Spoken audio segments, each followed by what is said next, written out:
following presentation is part of the Beyond the Blast Doors network.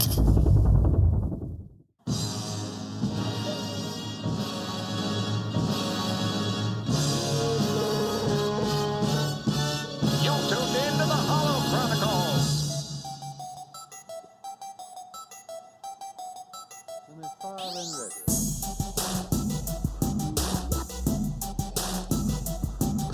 Welcome into the Holochronicles episode 36. Oh my gosh, we are so excited to have you here. Because guess what? Guess what? Tell me. We're now part of the Beyond the Blast Doors network. Which is so amazing. Congratulations. So amazing. A major collaborative of Star Wars podcasts that we, again, are very proud of. And make sure you check some of those pods out on our network. We've got 6 total, including yours truly, the Holochronicles. We've also got the namesake Beyond the Blast Doors Live.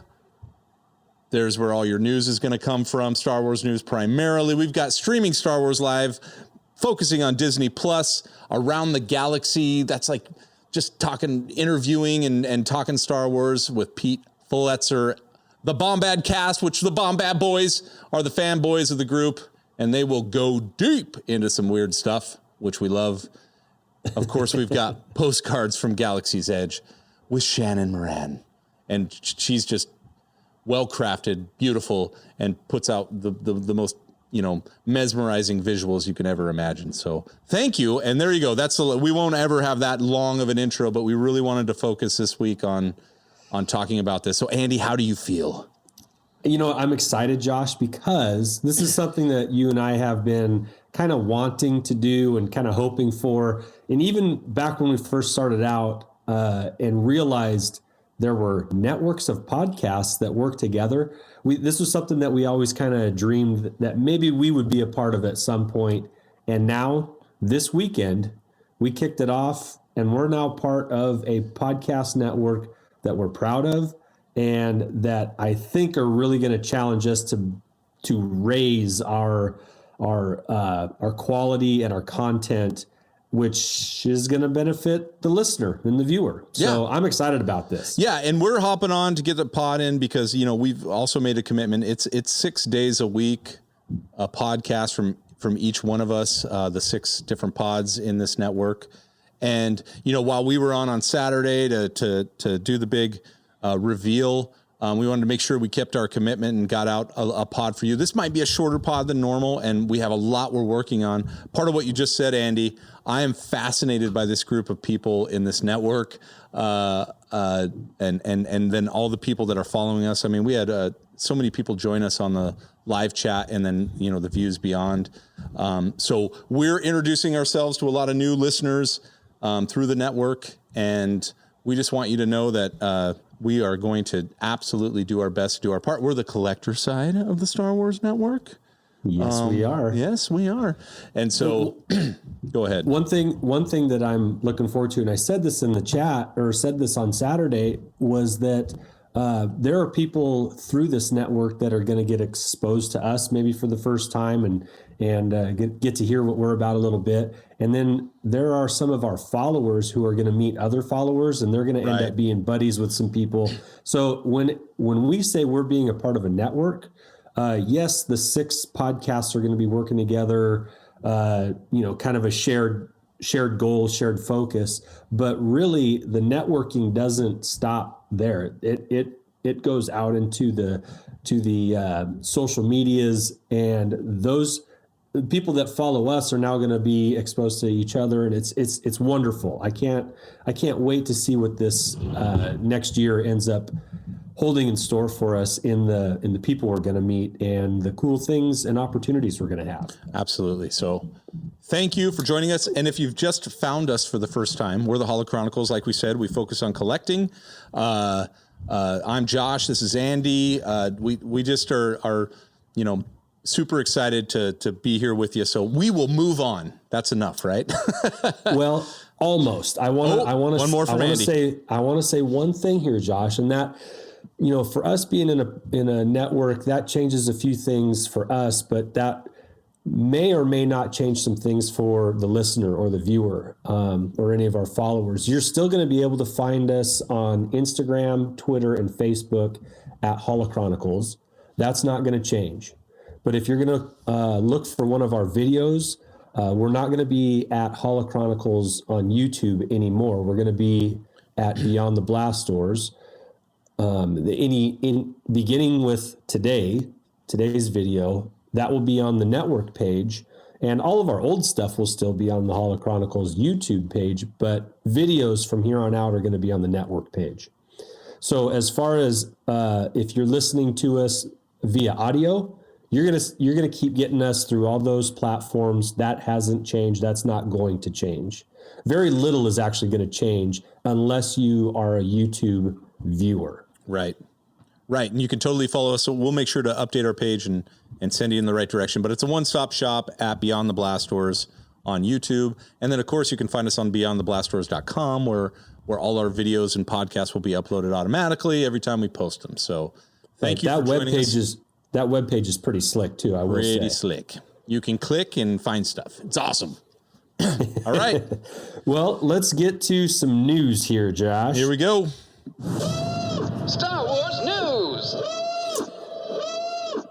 Yesterday, it was announced that there were three individuals that will be in the Cassian Andor television series, and one of them included the Rogue One Mon Mothma character. Oh, cool! The same person will be playing. Will be reprising her role as Mon Mothma once again. There was Stellan Skarsgård, which all of those Skarsgårds are pretty solid actors. And then there was a third one, and God, for the life of me, I forget what her name is.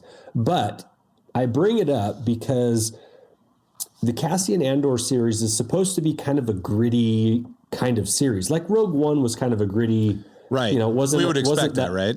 Yeah.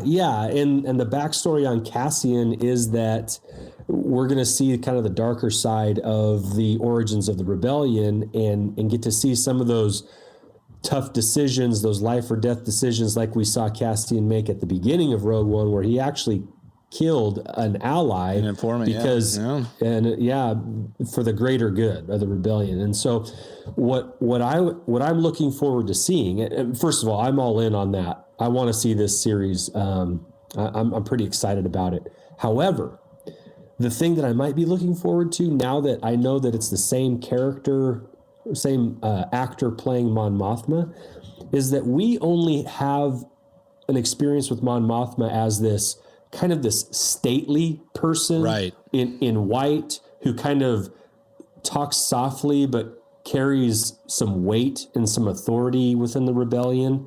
And we're going to kind of get to see prior to that. And what I'm hoping for is that she wasn't always, I put the tweet out yesterday. I said, I hope we get to see a little less white robes and a little more getting her hands dirty, kind of like there's a side to Mon Mothma that we haven't seen, and that she is just as into it as Cassian, but then ends up becoming out of that a leader and a speaker and somebody who carries weight within the rebellion because she's earned her stripes, getting her hands dirty in the mud, so to speak. Are you looking for a pantsuit Mon Mothma? Is that what you're looking for? Yeah. She goes down from stately and she's like, look, it's time to get my hands dirty. Rocks a pantsuit. Yeah. Or maybe just like a mechanic jumper, like one of those, something like that. Oh, she's going like Mon Mechanic. All right. No, I agree with you wholeheartedly. One of the things I loved about Rogue One was its total departure from kind of the, I guess, and this is with all respect because we're fans across the board, but kind of the departure from kind of the kid version of a movie. I don't know. I mean, Star Wars isn't always, but it was definitely, and what I called it and have called it is kind of like the modern warfare of Star Wars movies, where it was very gritty. The laser blasts were prompt and stormtroopers were dying. Now you see a lot of that in the Clone Wars, but you didn't see a ton of that in Star Wars. I mean, there wasn't a ton of, death action, and that's pretty prevalent in the Rogue One series. And then, and I want to see that continue. I want to see, like a Mandalorian, which is in the middle, a Kenobi, who knows where that's going to go. But I want to see this gritty, like you said, in the trenches, getting dirty. Maybe it's more of a spy, a cloak and dagger type of scenario, which I think it will be. I think Cassian's going to come in as totally the underbelly of the rebellion, and definitely having, some questionable tactics when it comes to getting the things done that he needs done. And I think that's awesome. As far as, kind of a Jack Ryan of Star Wars would be fine. Yeah, well, because Rogue One was like the first Star Wars movie that wasn't necessarily aimed at kids. Oh, I loved it. And it's the first time we saw dirty stormtroopers. Right. You know what I mean? Right. They weren't like sparkling white. Right. And which was adopted in Solo. It would kind of carried on a little bit with when war isn't pristine. No. And so that's I would love to see, and I hope we get to see a little bit of Mon Mothma's less stately side. So that's your angle with the Cassian series, is you want to see a gritty Mon Mothma. Yeah, that's what. Is she going to shave one side of her head or something at some point? A couple of, This is for my Bothan brothers. And then she gets little gangsta. No, I mean, she holds the blaster sideways. We got a problem. All right. We've got a problem. All right. Okay. Other news. We recently had the opportunity to be on Star Wars 7x7 Pop episode, which Pop stands for not Funko Pops, but Podcasters on Podcasting. Right. And he's doing a little weekly series on that, and we were fortunate enough to be on that, and I appreciate Alan and what he does. 7x7 means 7 days a week, 7 minutes a day, and he's been doing it for 5 years running. So shout out to Alan and what he does. Yeah, and thanks for having us. Yeah, it was pretty fun. I always enjoy talking to Alan. He's a good dude. He left a blooper in for us too, which is great. Yeah, it wasn't our smoothest beginning, but but we got off and rolling. Once we got off and rolling, and by blooper, I mean it's my screw up. So, I think, Josh, we should move now towards our featured collection for this week. All right, and this week's. Hold on, let me hit the drop. We have to be professional, sorry. Andy. That's right. We're in a network now. My goodness. Show me your collection. Nice work. As I clicked on every banner that we had. Good job. This week's hashtag Show Me Your Collection comes to us from a fellow collector and a fellow Andy. Ooh. His name...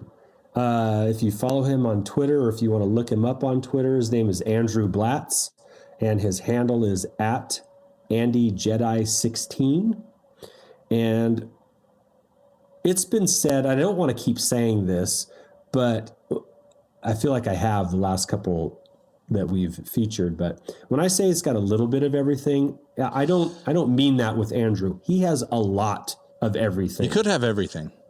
It might be He actually might have everything. If you're joining us on YouTube, you're viewing the image, and this is just one of 4. He might have everything. I think he gave us 10 pictures. He went above and beyond. I just pulled 4, but look at that Fisher. I got you. Look at that Fisher. Yes. He's got autographs. He's got vintage. He's got pops. He's got modern figures. He's got 2 cork boards full of pins that those by themselves look freaking awesome. He's got lightsabers, the nice ones, the effects lightsabers, Hot Wheels. I got it written down here. But the thing, Josh, that really caught my eye were the plates. Oh yeah, and I'll get there. I just went to the next image, but the plates. This is another image of just the use of space is amazing. So we'll keep moving for those of us listening. Black Series. I'm gonna scope this out a little more efficiently so I can make sure that I can maybe get some trade action there. I see a white box Mando, but here are the plates, the beautiful plates. The collectible, like these aren't plastic. These are like either like a ceramic or a glass plate with scenes on them. They're amazing looking.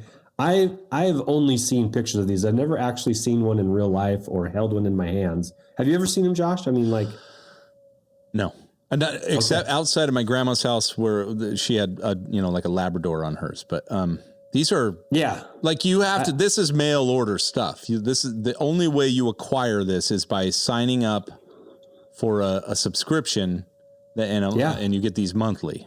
And it looks like he's been getting them for the last 17 years. They're absolutely beautiful. They really are. And they're behind glass. Does that mean we're getting older? So, that we think plates are beautiful? I don't know. I think they're like little circular pieces of art. That's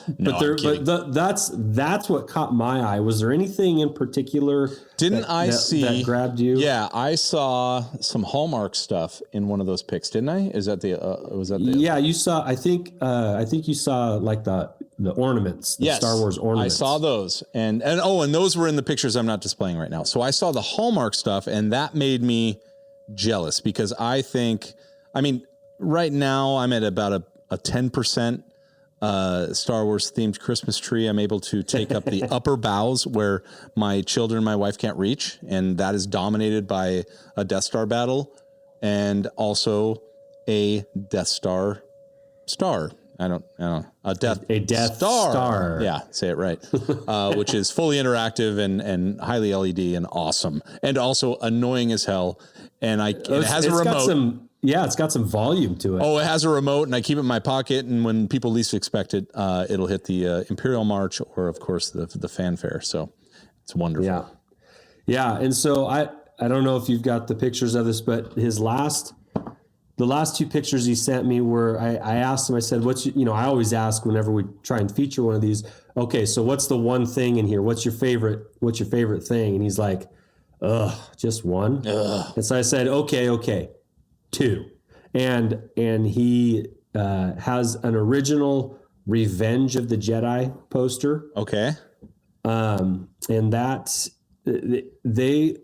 those only came out for a short bit because George Lucas changed the name. He thought about it and thought that the Jedi weren't about revenge, and so that would be kind of misnaming the whole ideals of the Jedi.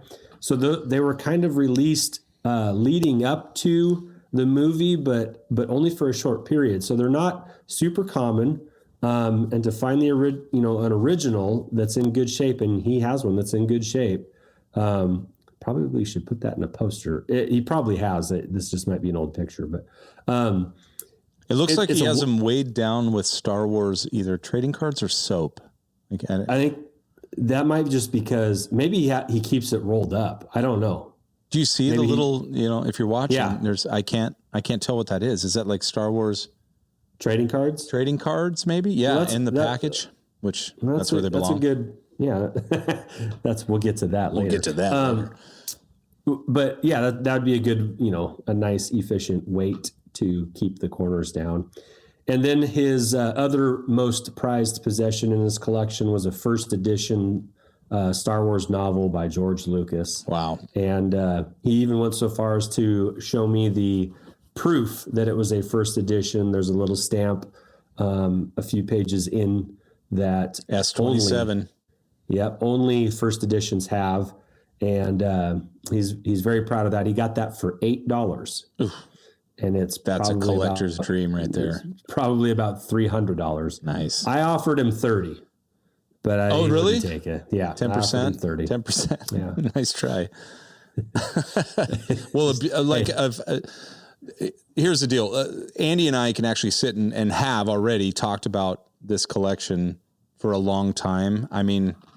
But go check it out. You can always find our collections on Twitter #ShowMeYourCollection, and that one's worth perusing. As a matter of fact, I did the quick glance on this one. And I think I dove in a little bit on the book you just talked about, the S27 mark on one of those pages. Mm-hmm. But when you're looking at, they say a picture's worth 1,000 words. When you're looking at this collection, I didn't even make it to the plates because I was looking at the rim above his window and like, what is that all? And the plates, I glanced over, but holy cow! And to each their own. And then of course the Hallmark stuff. That's awesome. You can, just you zoom in a little bit and you see a whole bunch of more stuff. He's got Legos. I mean,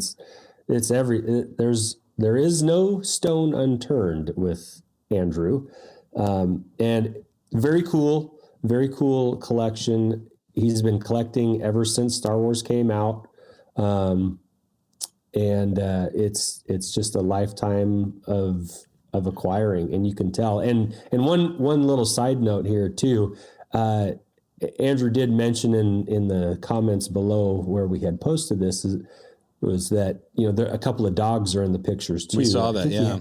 I think he has like seven dogs, 7 puppies or something, and all but 7 or 8, and all but one of them are rescue dogs. So he's a big animal lover, and appreciate that about him too. So how many Star Wars toys have the dogs chewed up? Is my question. That'd be a fair question, because with that many dogs, you'd think it would probably happen at some point. It's going to be a grab at one point. There's going to be a grab. Or maybe something gets knocked over, and once it's on the ground, it's like fair game, right? Those Bespin cruisers look a lot like a bone. Just grab them right in the middle. Those cloud cars? Sorry. The cloud cars look a lot like a bone. You just grab them and there you go. That's funny. Yeah, I suppose so. Especially to a dog. How are they going to know? Right? Well, I just hope they don't think like a yak face looks like a bone too. You know what I mean? Yeah, exactly. Yeah. Blue Snags looks like a bone. Well, thank you, Andy. That's at Andy Jedi 16 on Twitter. Thank you for sharing your collection. We do this every week on our pod or every pod. And if you want to share your collection, just hit us up on Twitter. We're always watching, and then follow it at our hashtag Show Me Your Collection. All right. Where are we going now, man? You want to do the Easter egg? Yeah. You're still going through your catch up on Clone Wars. Are you not? You got to bring it up every time, huh? Where are we at? All right. Here's where I'm at. I'm just finishing up season 3. Okay, well, good. Done. I'm really progressing. Last week you were just at the end of season 2, so you knocked out a whole season. That's this like week. 18 epissodes. So I think I have one more episode to complete season 3. It still makes me sad because I don't know if I'm going to be able to catch up by this Friday. How many more episodes of the last season do we have? 2. I know, and I would so love, without sacrificing my job or my family, I would so love to be able to enjoy that last episode with everyone else totally in the know. And like I said, I've already shared this. The animated series never grabbed me, and now I'm trying to catch up. And I will say this. Season 1 of Clone Wars, tough on me. It was tough. Season 2 got a little better. Season 3, I'm in. Like, now the stories, they got a little wacky a couple times, but I didn't care because... I think who said that? I forget what pod or I was listening to. Maybe it was you, Andy, but not your pod, but you talking. No, we talked about it but those seasons are like kind of growing up at the same time, Yeah. Maybe it was Pete's pod that I listened to on Around the Galaxy. So yeah, you're growing with these, and I'm doing it in fast form here, but they're getting so much better, and I'm excited to see the next episode, where in season 1 and most of season 2, I was like, okay, one more episode. Let's go. So, very cool stuff. Yeah. What happened in the last one that you watched? It was the escape from the Citadel. So it was a 3-parter, and a master, I forget, kind of big-eared Yoda, not Yoda, looking dude. And it was basically just them trying to get out of there. And so, it was a good series. It wasn't the best one, but prior to that, it was what'd you call it? Where they go to the Force Land, where Anakin is told he's a chosen one. He basically gets shown that he's going to become a terrible dark side Vader, kill everyone, and then gets his mind erased and forgets all about it, kind of thing. So a lot of foreshadowing in that. But season 3. That was heavy. That was the heavy few episodes there. It was. it was very heavy, and it was like, whoa, where are they going with this? And then it kind of just was isolated, which I do love about the Clone Wars, and they'll take risks, and they can tell stories, like you said.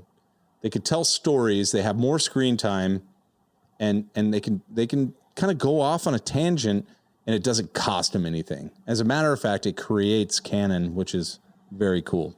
So thanks, Filoni, for doing that. And it's maturing. Yeah. Thanks, Dave. Yeah. So, so where are we going? We're going to, you want to talk about the Easter egg? Let me hit the drum. Well, got it up there? Since you were the one that found it, I'll let you talk about it. I'll load it in. Easter eggs. So last week, my Easter egg was the Razor's Crest similar ship, which was featured in, I think it was episode 16 of season 2.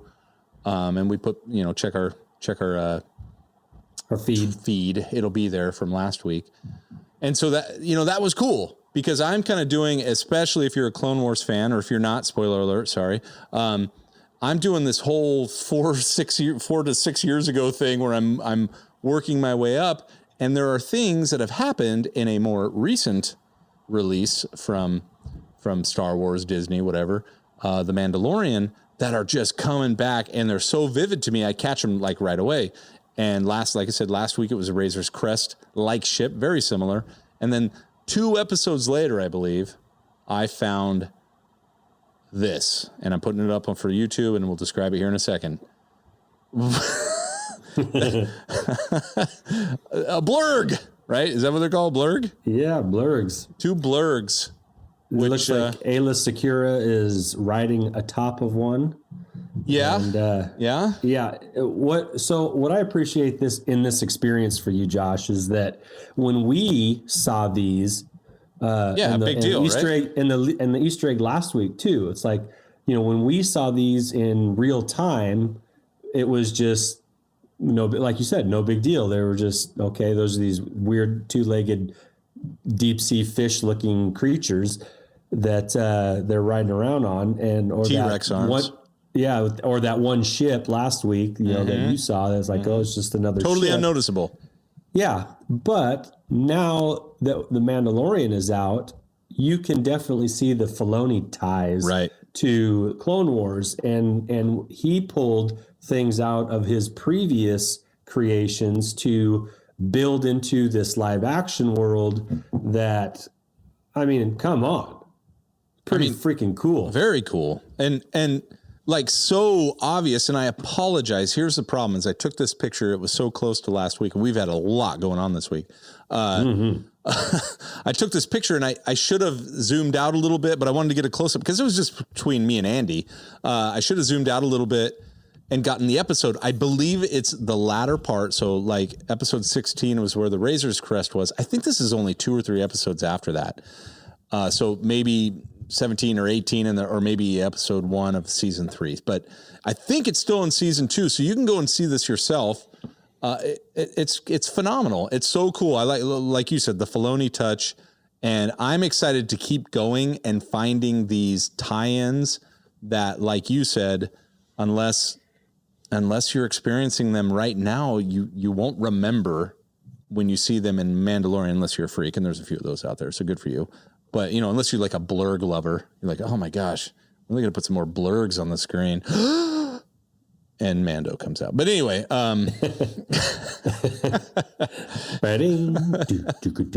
yeah. So yeah, some blurgs. It's not the most exciting find, but it actually is, because this, unlike the Razor's Crest, maybe these are blurgs. These are definitely blurgs. Yeah. And it appears that one of them has battle markings on them, or that's a reflection. I don't know, but it's a battle blurg. Wasn't that a TV show like in the early 2000s? Battle Blurrgs? Blurgs. If it wasn't, it should be. It should be. Maybe that's super our next fun. endeavor. Super fun. I'm enjoying the hell out of going through the Clone Wars as fast as I can. My family doesn't miss me, so I'm cool. I'm good. I'll just keep watching them. I'd like to, if I may, Josh, give a couple shout outs here. Let's do it.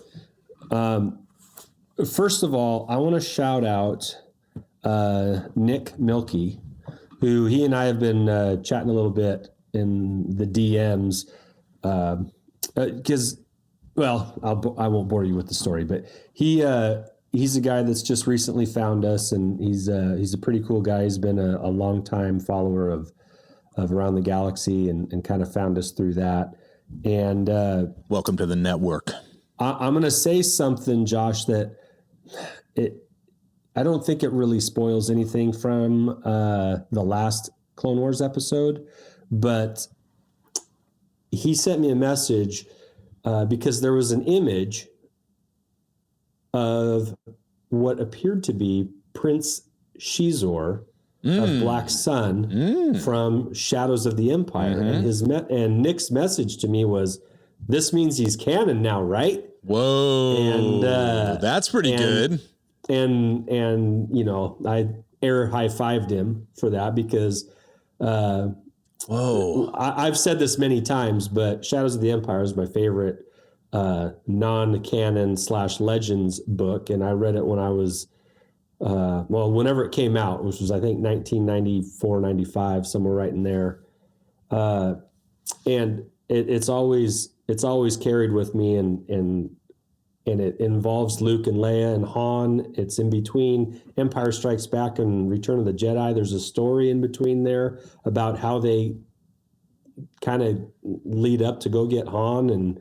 And anyway, now somebody listening is probably going to, actually me. Sure. But but as far as Nick and I are concerned, that was Prince Xizor. He's now canon. Yes. And let's move forward with that. So shout out to Nick for noticing it. Everybody noticed it. It wasn't just he and I.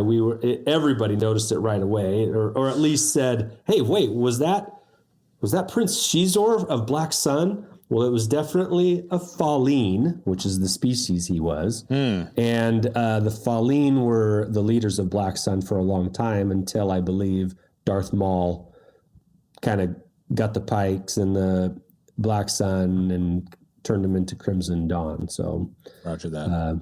So, welcome to canon, Prince Xizor. Xizor. Xizor salad. You're going Planet of the Apes on me. Xizor. The next shout out is to a guy I sold something to on eBay. His name's Craig. Hey, Craig from eBay. Yeah, I don't know if he's listening. I told him about our podcast just because he and I had a very pleasant exchange. He bought a Millennium Falcon from me that was in really nice shape, and he responds, "Hey Andy, just received the Falcon. In short, it's awesome. Thank you so much. I haven't held one of these in my hands since the late 70s and early 80s. It looks great. Everything went together, and I have it displayed underneath my Slave One, so it looks like Boba Fett is on the chase." That's cool. That's very cool. Thanks again. And I wanted to shout him out. So if you're listening, Craig, I'm so happy that the Falcon landed in a good home. So not crash landed too, by the way, because that seems to be a thing it does all the time now. Yeah. The landing it's always rough. Yeah. It's always. But anyway, shout out to Craig. I'm so happy. That's one of the things that one of the little side goals that you and I have is that whenever possible, we want to try and make sure the right things get to the right people. And this is one of those times where it lined up. I sold something to a guy that really was looking forward to it. It shipped there unbroken. He got it. He was over the moon about it. And both of us feel great about the transaction. And I love that. So best way to interact in a trade. When both parties are happy. Exactly. Awesome. All right. You want to throw out our collector tip, and then we'll let these good people get to the other podcasts, or do you have another shout out? Well, the last shout out, we shouted out the whole nation of Canada. Yeah. Because how come they didn't all follow us? What happened? I know. I mean, what's the deal, Canada? We threw you a bone here. But I was surprised at how many Canadian followers that we had, or at least French speaking. Yes.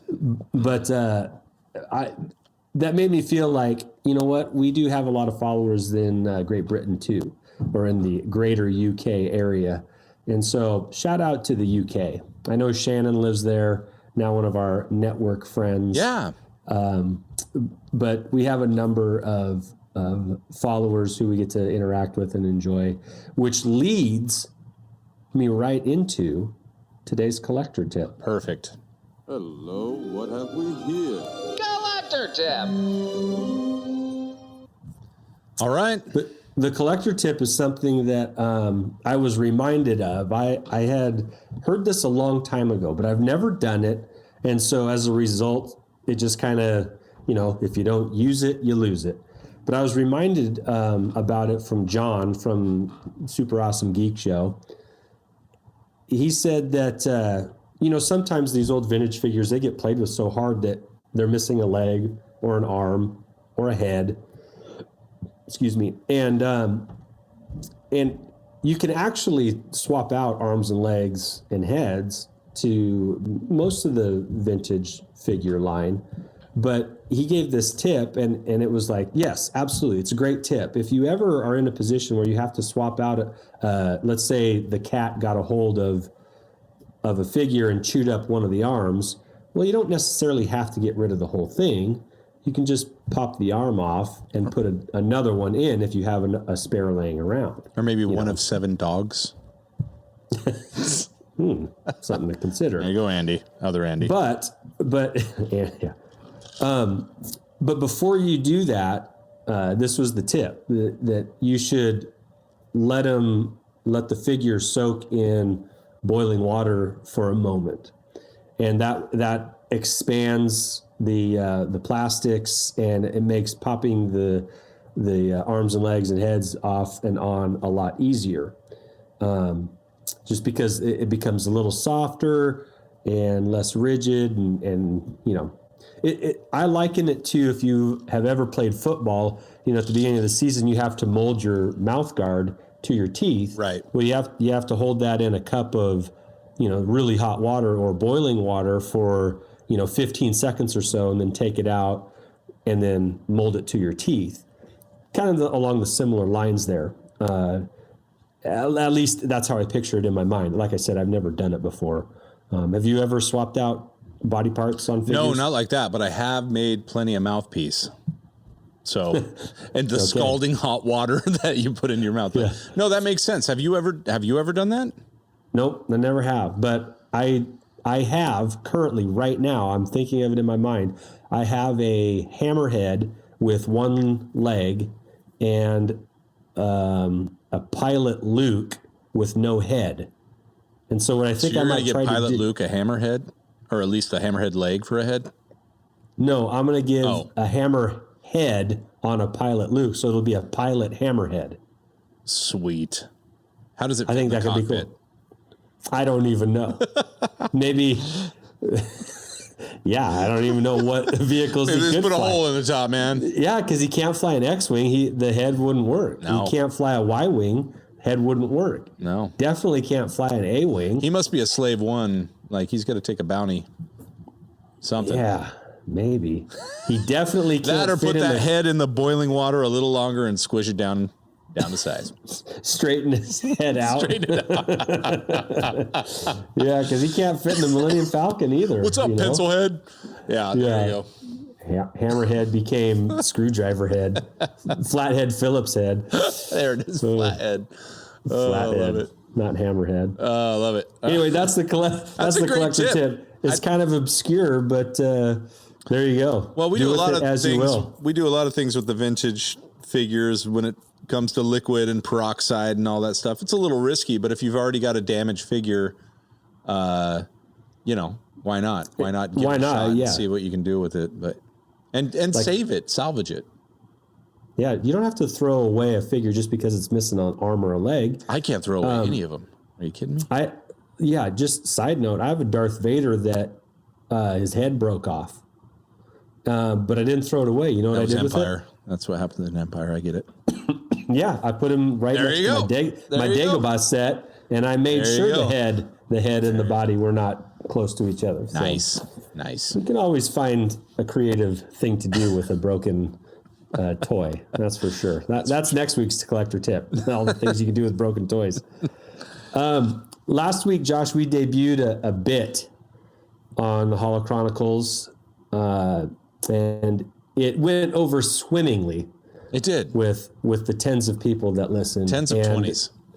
And I feel like we should do it one more time. Or maybe 3 more. But yes, you're right. And maybe not make it an every week thing, but at least on the chance that we get some new listeners this week because of the network dropping, that we expose them to something that we will be doing from time to time. We even have a T-shirt. Do you have a picture of it? Yeah, I could bring that up, but you go ahead and introduce it. I'll get it up for you. Okay. That sounded weird. But the bit that we're talking about is called Take It Out and Play With It, or Leave It in the Box. Leave it in the box. Sorry. And it's a dilemma that collectors have.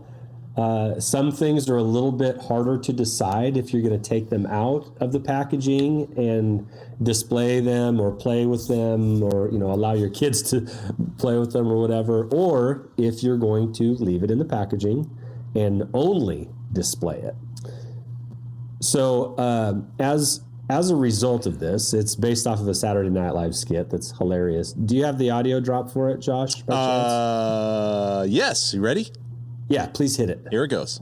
Kylo Ren, I'm gonna get you in my lightsaber. Or leave it in the box. Stormtroopers attack! Or leave them in the box and never touch them. It's funny because it's true. Yep. Right? Yep. And so, Josh, you got on your old creative ways there and made a couple T-shirts that can be found on what's the website? TeePublic. TeePublic.com.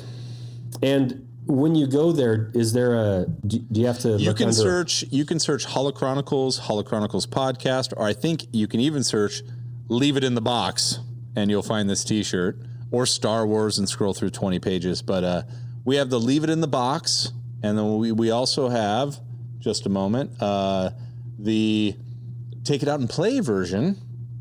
Take It Out and Play, or Leave It in the Box. And these go well as a duo shirt. All right. Right. His and hers. His and hers. So I ordered a tank for my wife and a shirt for me. And we're going to decide whether I wear the tank. No, I'm just kidding. I think I ordered 2 of each for us because I can't wait to go to another con and wear these shirts, because any collector who really looks at it and reads it for what it's worth, not for what it could be, right, will understand what this means. Take it out and play, or leave it in the box. Right. And when we are walking down one of those kiosk aisles, right, in both of those shirts, it's going to just complete the ensemble. We're going to get some nods from a few people, and we're also going to get some phone numbers. But other than that, from the wrong dudes. people. But yeah. Right now, I believe TeePublic is having a 35% off sale. So I think you can get those T-shirts for pretty cheap right now, if you are so inclined and are collector oriented, or if you happen to find the play on words humorous. I just would love. Now, look, let me say this the correct way. We are not pushing merch. Okay, it is our merch, but I don't care. Like, if you design it yourself and with those same words, go for it. Create your own T-shirt. It's probably cheaper on TeePublic. But please just put this on and just send a picture to us, DM us, or whatever, so we can post it, because it is true. It is the collector's dilemma, and we're going to go through it right now. Again, debuting on the Beyond the Blast Doors network. Josh and Andy at the Holochronicles are going to play Take It Out and Play. Or Leave it in the box. Yeah, we have a delay because we're in quarantine. But other than that, we'd nail it otherwise. All right. I'll go first. Okay. You go first. I'll go first. And I don't know. This is a surprise for me. Okay. So this is something I picked up recently. And I have a very strong take it out of the box mentality for these items. Okay. I typically take them out of the box. And what I have here is a Virtucon from Emerald City Comic Con Boba Fett Funko Pop here. Right. See the little Boba Fett. Boba Fett. That's him. There he is. Limited edition exclusive 2020. Yeah. Yep. And Josh, what do you think I should do with it? Now, here's the deal with that. That's in a plastic acrylic or acrylic case, right? Yep, came in a case. Yep. It's sealed in plastic, which is unresealable, correct? Correct. I can take the plastic off, but it's still in the acrylic case. Yeah, but the plastic's gone. Yes. That's my issue with those editions of Pops. Because we learned from Matt Norris, right? You can take them out, you can put them back in, nobody knows. Or not nobody knows, but nobody cares because it looks the same as when you purchased it. Right. Those trouble me. I've left everyone in the box. So that's just my opinion. So any that come in the wrapped plastic in acrylic case? I don't have them out of the box. Nope. You leave in? Yep. Okay. Especially, where's that sticker? Is it on the outside? Oh my gosh. We're taking it out and it looked like you were peeling. Is it on the outside of the plastic or I just had my fingers in the plastic there. You could kind of... Oh, it scared me. On the plastic or under the plastic? That sticker. It's under. Okay, you might be all right there. Under. You might be all right there. All right, what are you going to do? Well,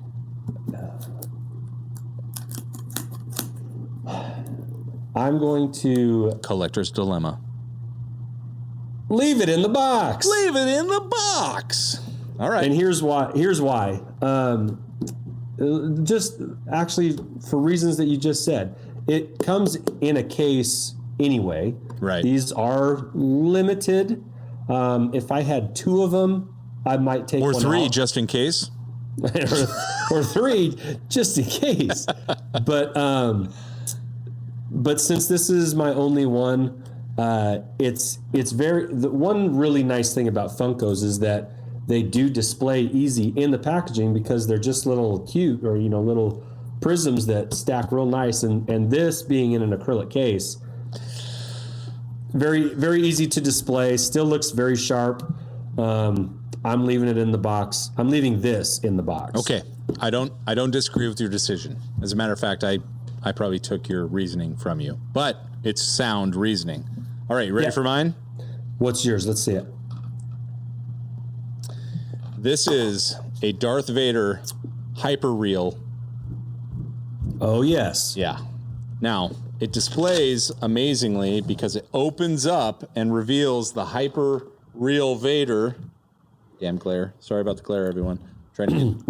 Now, Josh, just for clarification, is this hyper real somewhere in between a Black Series and a Sideshow collectible? Is it like some mediary in between that, or I think that's an accurate description. The deal is it's bigger than a Black Series. It's even bigger than an Elite Series, but only by not even a scale. I think it's more of just their size is just a bit different.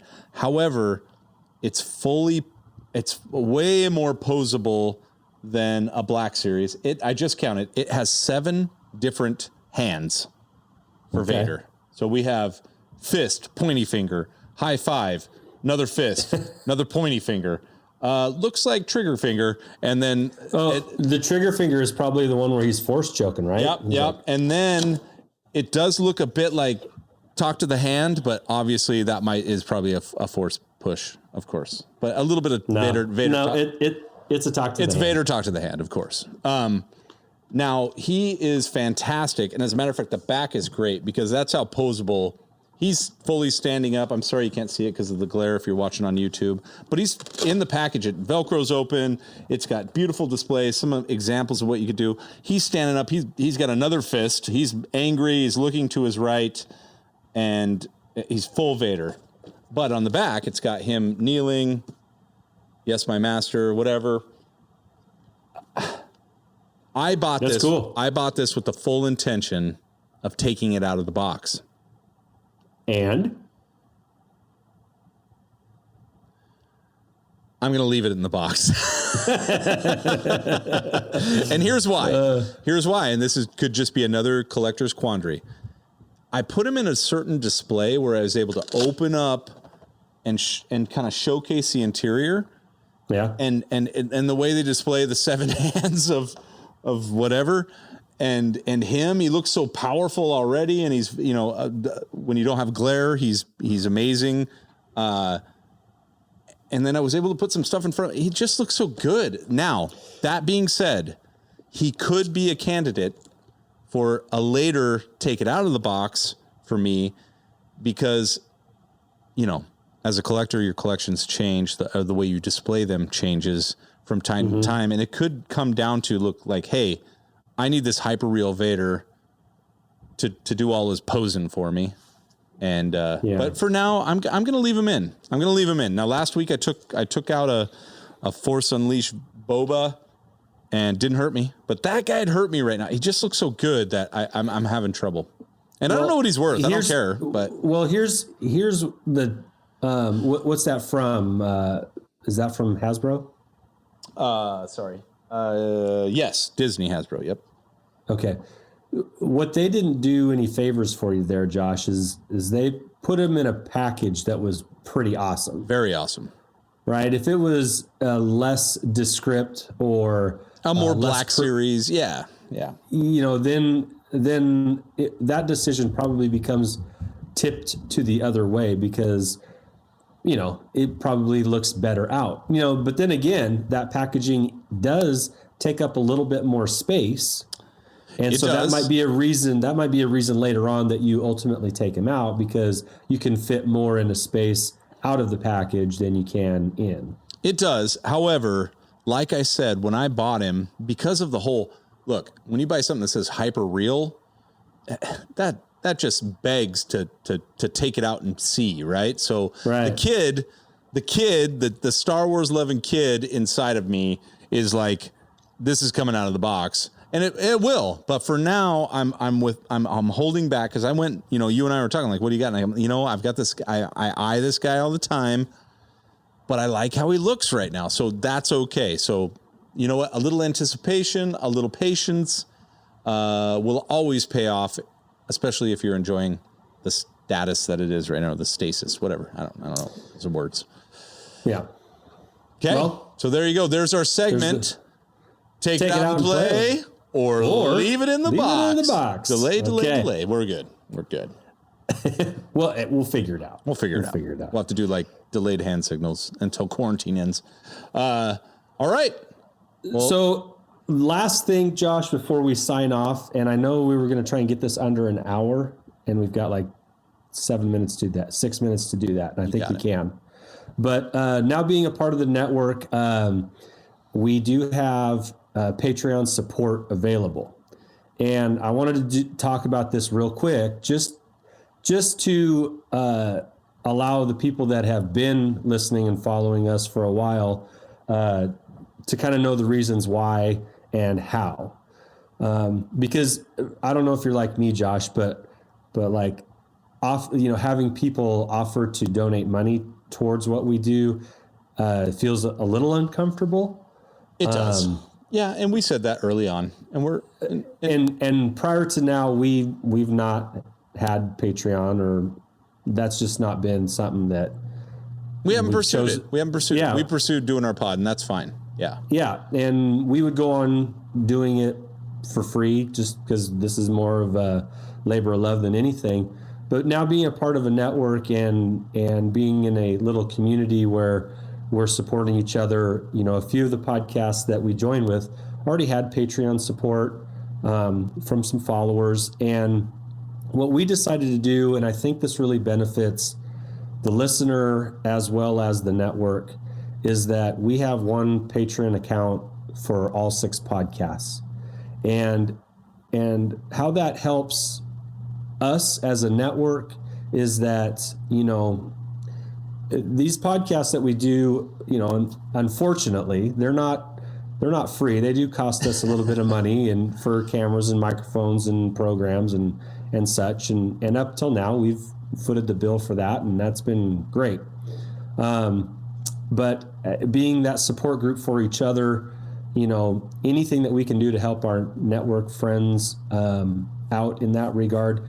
Our goal is to be in a position, and this is on the Patreon page. If you go to Beyond the Blast Doors on Patreon, you can look us up, and it says right there, it's very clear. Our goal is to do this to a point where we cover our costs. Yeah, that's our goal. That's it. And for each of the 6 podcasts, and I don't think that's unreasonable, especially split up 6 different ways. We all have different, you know, amounts that we're putting into this to run a podcast. But how I believe it benefits the listener is that if you were to become a Patreon because you support the Holochronicles, well, the money that you donate does go to us, and it goes to our network. It gets evenly distributed.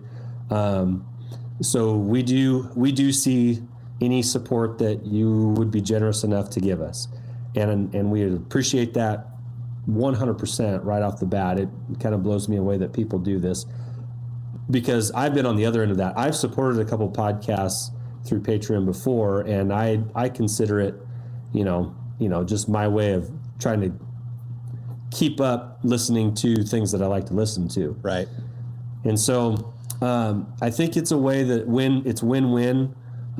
There's different ways to contribute, and we'll appreciate whatever it is. I think having a goal that everybody knows about and being upfront about why we're doing it makes us better stewards of any donations that we might receive. And that's the goal, because we don't want to be loosey-goosey with it. We understand that money's a complicated subject, and if you can't donate, then don't just listen. Zero pressure. Please just listen. Just listen and engage with us and interact with us, please. That's what we've been doing. That's what we want to keep doing. That's what we will keep doing. Yep. That's what we're going to keep doing that regardless. But thank you. Yeah. And like Andy said, thank you so much for considering and looking and go check us out. If not to just go and find out who else is in this network, and they are phenomenal. You're going to really enjoy the other pods if you haven't listened to them. And we send you there with our blessing, and Patreon or not, we are just so happy to be part of this network and all the support. Just, you know, and speaking of that, if you had a good time listening to us or whatever, you know, make sure that you share and like, and even give us maybe a 5-star rating, maybe 6-star, draw a little star on your screen, something like that. Head on over to the beyondtheblastdoors.com webpage, where you can kind of see all the news and all the latest updates from the other pods. You may not know how to find them. All our pods are there. You can go and grab them there. And then, you know, just keep us in mind and share. More than anything, if you guys can share and like and subscribe, that's going to keep us coming back and giving you everything we got. So one of the collector tips that we have said on here before is that everything's more fun to do when your friends are involved. Exactly. And so the more the merrier. That's our motto. The more people that we can bring in, this sharing our collecting experiences and what we're into and what we've gotten lately, like those are things that we enjoy interacting with you about. So keep doing that for us, please. Thank you so much. Thank you for listening to us. This is Josh and Andy from the Holochronicles, now part of the Beyond the Blast Doors network. We couldn't be prouder, and we love you guys so much. May the force be with you. Should you know what? I'm debuting. Yeah, on the network, we're going out with Mace Lives. And we're going. Yes. Yes. Mace lives. This party's over. What you say, Mace? Take a seat. Oh, snap. For your own good, stay out of this thing. Oh, yeah, Mace. Mace, talking big. If what you've told me is true, you will have gained my trust. Please trust us. Leave it in the box.